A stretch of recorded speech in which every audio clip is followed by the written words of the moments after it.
नमस्कार दर्शक बंधु मु आकाश साहू आपको स्वागत करुच्ची मो यूट्यूब चैनल आकाश प्राइम ब्लॉग्स रे। आज आम गोटे मटन नुआ रेसिपी बना जाऊँ जहाँकि मटन करी कि मटन तरकारी कि मटन मसला करेंगे। आपण अनुरोध कर जो मैंने भी भिडियोटी को देखुं पूरा देखु आ चैनल को सब्सक्राइब करूँ आ बेल आइकन को ऑल प्रेस करके लाइक और शेयर कर दिंतु तो मत नुआ नुआ भिडियो बनने को मोटिवेशनल मिले। तो चलतु रोसे प्रोसेस को आरंभ करेंगे। प्रथमे तो मु हाफ केजी मटन नहीं हाफ केजी मटन नहीं कि पूरा भल भाव धोई नहीं धोईकी पूरा चिपुड़ी भी नहीं भल जमी पानी टिके रही ता सागर 2 चामच हलदी देदेवा 1.5 चामच गोटे फुल चामच आ गोटे अध चामच हलदी गुंड देदेवा। तापर आम आधे लुण आड करवा लुण हूँ के 1.5 चामच देदेवे कम कम देवे अधिक भी देवेनि कारण तरकारी लुण पकार अच्छी अल्प मिनिमम अल्प पे सोरिष तेल दे चामच कि 2 चामच पे सोरिष तेल देदेवे। सोरिष तेल देकी भल भाव में गोलई देवे गोलई मैंने कि समय जाके रखी ने गोलई मैरिनेशन करके रखीदे मिनिमम 10-15 मिनट देखते मुझे पूरा मैरिनेशन कर रखी नहीं। तो ये चलता आम बनवा मसला जो आलू भाजा आई मटन तरकारी बना गोटे गोटे गोटे आलू नहीं कि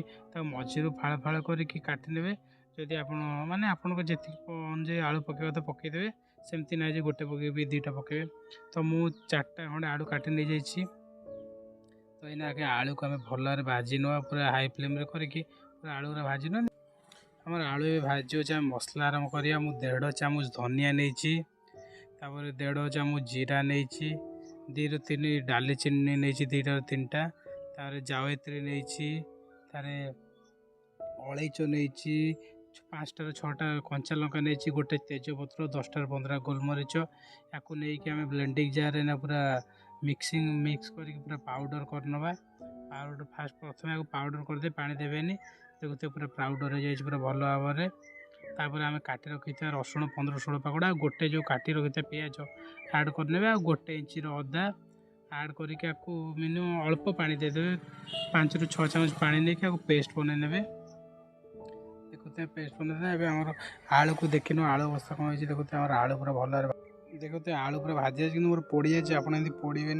पूरा मैंने लाल लाल कर काढ़ीदेवे ना काढ़ीदेव आम आलू को तापर आम आलू काढ़ी मसला आरंभ करिया बनवा। तो मसला बनवाई मुझे यूज कर गोटे 2-3टा डालचीनी तेजपत्र 4-5टा लवंग आ 3टा गुजराती पकई नहीं आपको भाजी ना भाजी मुझे अध किलो मांसर मु 200 ग्राम पियाज यूज करची। तो प्रथम पियाज काटिक लंबा लंबा माने गोटे गोटे पियाज लंबा लंबा काटी नहीं पूरा चॉप करेनि तो काटिक पियाज भाजी न भल भाव में लाल लाल भाजी ना पोड़ानी खाली ब्राउन कलर जमी पियाज पूरा ब्राउन कलर कर भाजी ने जमी पोड़ी हेनी तार पियाज को भाजी जाए मुझे स्किप कर देती मुझे यूज कर Kashmir chilli red powder Kashmir chilli powder या आम कलर करने पकाचे यहाँ राग ही न था बिल्कुल भी खाली कलर या पकईक आम पूरा लो फ्लेम करदे ना जलीज पकई पूरा पियाज घाटी नहीं पूरा भाजी नवा टिके मैंने टिके समय खाली भाजी नवा जमी सब पियाज सारे मिसीज तेल सारे भाजी फुटीज एमती करने द्वारा आम तरकारी भल कलर आए। आप जो मैंने यूज करते जानते चीनी फिनी पकाते चीनी फिनी पकड़ा पड़ोनी कारण ये काश्मीर रेड चिली पाउडर ही रेड करनब। तो आम जो बाटी रखी था मसला को ऐड कर आपको तो मसला देखी केमी कौन प्रोसेस पूरा सेमती फॉलो करिए पूरा टेस्ट बढ़िया हे पूरा ऑथेंटिक मटन जमी पुराना लोक काले करते से भाई आज शिଳରେ भी बाटी पारे बढ़िया हे शिଳରେ बाटी करने ये मसला को तेल मिनिमम 1-2 मिनट भाजवा। आपन तो जानते मसला तेल भाजिले मसलार टेस्ट बढ़ी था जहाँकि खाइबा भल होता है। तो आम मिनिमम 5 मिनट खड़े एमती मानते तेल खाली भाजिए पानी देवानी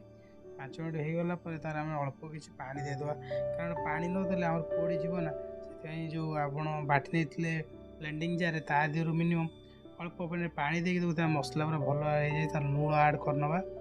लुण आड कर आम तेल भाजी जाइए मुझे पानी देनी कि पानी कथा कही कारण लुण आम कम पकईदे 1.5 चामच आ 1 चामच पकईदे 2.5 चामच जाऊँगी। तो मुझे स्वाद अनुजाई पकाऊँगी आप स्वाद अनुजाई पकेबे कारण अधिक बेसी करदे लुणिया हो जापे जो झोल रखा चाहते अधिक पकई पारती। तो से टेस्ट कर पकेबे देखते मुझे पानी देदेली जो ब्लेंडिंग जार आमर मसला ता धोईकी पानी दे देछि। तो आपको 1-2 मिनट फुटे ना पूरा भल भाव में फुटे नाला देखिए फुटी जाओ तापर आप माने आगू कौन कौन हम कहि किसी समय फुटापी छाड़ी नवा देखते फुटा स्टार्ट है धीरे धीरे वीडियो को स्किप करनी कहीं बहुत बड़ हो फुटे आप देखिए पूरा फुटी जाए जो मैरिनेट करके रखी था मटन को पकई ना घाटी नवा एना फ्लेम को पूरा हाई रखिए हाई रखिक मिनिममटा 10 मिनिट मटन कषे कारण जानते तो मटन जल्दी सीझेनि आलू तो बिल्कुल आगतरे पकेबेनि आप जो भाजी रखी थे आलू कारण आलू पकड़े पूरा आलू सीझिकी चकटे हो आपन तरकारी पूरा बर्बाद हो बेकार टेस्ट आस भल टेस्ट आसबनी आलू भी माने होटेल होता है गोटे गोटे सेमती रही तो आपड़ मिनिमम 10 मिनिट देवे तो मुझे 10 मिनिट पर जापर बोली टाइमर यूज कर देखते मुझे 10 मिनिट टाइमर देकी ये करदे फुटाऊँ आ घोड़णी भी देवेनि सेमती खाली खाली बिना घोड़णी फुटे ने 10 मिनिट तार 10 मिनिट हो गलापर आपन कौन हम देखो गोटे फुटुची पूरा भल भाव में तो एंजॉय कर केमती कौन मटन टाइमर को टिके स्किप कर देछि टाइमर देखा ना मुझे गैस रोसे कर रखा भी जगह नहीं तो साइड रखी नहीं मुझे मटनटा क्वालिटी भल थी जल्दी सीझी जाइए तो मोर 8 मिनिट अलरेडी हो जाए देखिपे टाइमर पूरा 8 मिनिट हो जाए 2 मिनिट बाकी अच्छी तो इना के मुझे पानी देकी फुटे नेबी कारण मटन क्वालिटी भल अच्छी तो पानी दे आप जो पानी देवे सॉरी पानी देवेनि भूल कही पानी देवेनि आपको जो एमती पूरा सुखिला सुखिला हो गला पूरा गैस रो फ्लेम को पूरा लो करदेवे पूरा लो करके आपन जो काटी रखी थे आलू तापर आउ 2टा टमाटर मु ऐड करके भल काटी देछि पूरा 4 जन काटिकी ऐड करने टमाटर ताको एमती माने पानी फाणी किसी देवेनि कारण जदि मटन जो फैट अंश थी सी अलरेडी पानी बाहर जीव तो पानी देवेनि एमती आपको ये करके पूरा मिसई देवे ना आलू सब टमाटर को मिसेला आम आपको घोड़नी मान ढाकुणी देकी कि समय फुटे ना मिनिमम 10 मिनिट फुटे मुझे टाइमर देकी पूरा 10 मिनिट फुटे कारण एमती लो फ्लेम कले लगे कि आप तरकारी पड़ोनी जहाँ भी मांसर फैट रू पानी थी सब बाहर जीव तरकारी पूरा टेस्ट लगे कारण मांस पूरा भल भाव सीझिले मटन तो जानते जिते सीझे से खाइबार मजा अच्छी कारण मटन सेमती जिनस कि जहाँकि सीझिले भल लगे आ न सीझिले आप पूरा चुईंगम भाया फील आसो कौन खाइली मटन तो 10 मिनिट मिनिमम सीझे दवा माने लो फ्लेम देकी पूरा सेमती फुटे हाई जमा करेंगे जब करी तो लो टू हाई तो मुझे घोड़े नहीं देखी दूसरी कारण लगी लगी जाइए चेक करना कथा तो लगे अलरेडी तार फैट रू केते पानी बाहर जाए तो घाटी नवा कारण लगी जाए आदि भी मटन करुँच मोटा वाला कढ़ई नौ तो लुहार कि स्टील मोटा वाला तो भल हम स्टील देला द्वारा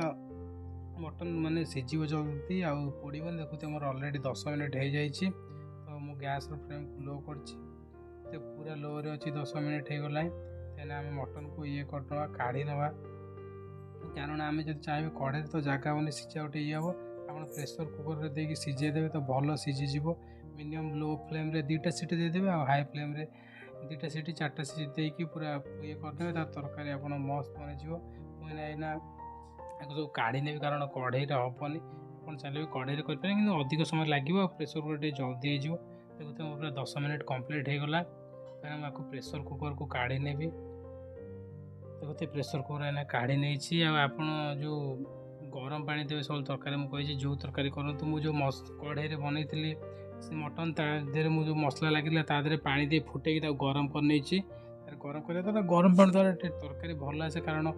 गरम में ठंडा मिसले गोटे अजीब हो गरम गरम रही से पूरा भल टेस्ट आसो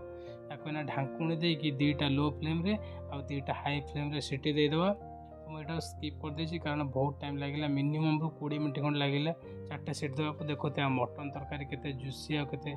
बढ़िया देखा जाउछि पूरा कलर भी आसी जाइछि बढ़िया आज रोचे देखा नुआ वीडियो रे बाय।